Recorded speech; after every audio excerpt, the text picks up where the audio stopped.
উপর হয়ে ঘুমালে যে মারাত্মক বিপদটি আপনার জীবনে নেমে আসতে পারে, রাসূল সাল্লাল্লাহু আলাইহি ওয়াসাল্লামের একটা হাদিস এবং বর্তমান বিজ্ঞান অবাক করা তথ্য এখানে বের করে নিয়ে এসেছে। এবং আমাদের শরীরের মধ্যে কি কি পরিবর্তন হয় যারা উপর হয়ে ঘুমায়, আপনারা একটু শুনে নেন। অনেকের অভ্যাস রয়েছে রাতের বেলা শুইলে কোলবালিশ একটা নিয়ে দেখবেন উপর হয়ে ঘুমায়, পিঠ উপরের দিকে দিয়ে এইভাবে ঘুমায় ফেলে। রাসূল সাল্লাল্লাহু আলাইহি ওয়াসাল্লামের একটা বর্ণনা এক্ষেত্রে পাওয়া যায়, ইবনে তিহফা আল গিফারি, তিনি তার বাবা থেকে বর্ণনা করেছেন। আল্লাহর হাবিব সাল্লাল্লাহু আলাইহি ওয়াসাল্লামের একজন সাহাবী ছিল আহলে সুফার ইবনে তুহফা আল গিফারি। তিনি বলছেন, আমার আব্বা ছিলেন রাসূলের সাহাবী। তিনি বলছেন যে আমি একদিন আহলে সুফার অধিবাসী থাকা অবস্থায় মসজিদে নববীতে একদিন শুয়েছিলাম, উপর হয়ে শোয়া অবস্থায় ছিলাম। আমি হঠাৎ করে লক্ষ্য করলাম আমার পায়ের মধ্যে কে যেন আস্তে আস্তে আঘাত করতেছে। আমি তাকিয়ে দেখি যেই ব্যক্তি আমাকে আঘাত করছে সেই ব্যক্তি আর কেউ নয়, তিনি হচ্ছেন রাহমাতাল লিল আলামিন। আমি সাথে সাথে উঠে গেলাম।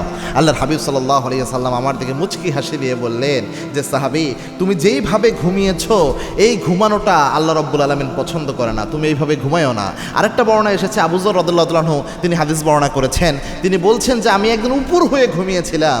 আল্লাহর হাবিব সাল্লাল্লাহু আলাইহি ওয়াসাল্লাম এটা দেখে বলেছেন যে এটা জাহান্নামীদের ঘুমানোর আলামত। বিজ্ঞান বর্তমান প্রমাণ করেছে যারা উপর হয়ে নিয়মিত ঘুমায় এদের রক্তচাপ বেড়ে যায় এবং এটার কারণে হার্টের মারাত্মক ক্ষতি হয়, হার্টের উপর একটা ইফেক্ট পড়ে যারা উপর হয়ে ঘুমায়। 2 নাম্বার হচ্ছে এদের যে পাকস্থলীর অ্যাসিড রয়েছে, আমাদের পেটের মধ্যে যে অ্যাসিড রয়েছে এটা অনেক সময় উপরের দিকে চলে আসে, যার কারণে আমাদের অ্যাসিডিটি বেড়ে যেতে পারে। এটা মারাত্মক একটা সমস্যা। এই জন্য অনেক ডক্টররা যাদের অ্যাসিডের সমস্যা বেশি, দেখবেন ঘুমানোর ক্ষেত্রে কেমনি ঘুমাবেন এই দিক নির্দেশনা তারা দিয়ে দেয়। উপর হয়ে যারা নিয়মিত ঘুমায় অ্যাসিডিটি বাড়ার একটা কারণ এটা।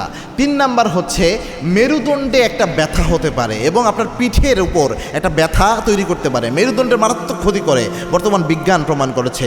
1450 বছর আগে আল্লাহর হাবিব সাল্লাল্লাহু আলাইহি ওয়াসাল্লাম উপর হয়ে ঘুমানোর ব্যাপারে নিষেধাজ্ঞা দিয়েছেন। আজকে 1450 বছর পরে এসে আল্লাহর হাবিবের এই সুন্নাহটা একদম বৈজ্ঞানিক এটা প্রমাণিত হয়ে গিয়েছে। এই জন্য আজকের বিজ্ঞান, রাসূলুল্লাহ সাল্লাল্লাহু আলাইহি ওয়াসাল্লামের কাছে এই বিজ্ঞান কিছুই না, রাসূলের সমস্ত সুন্নাহ এটাই বৈজ্ঞানিক।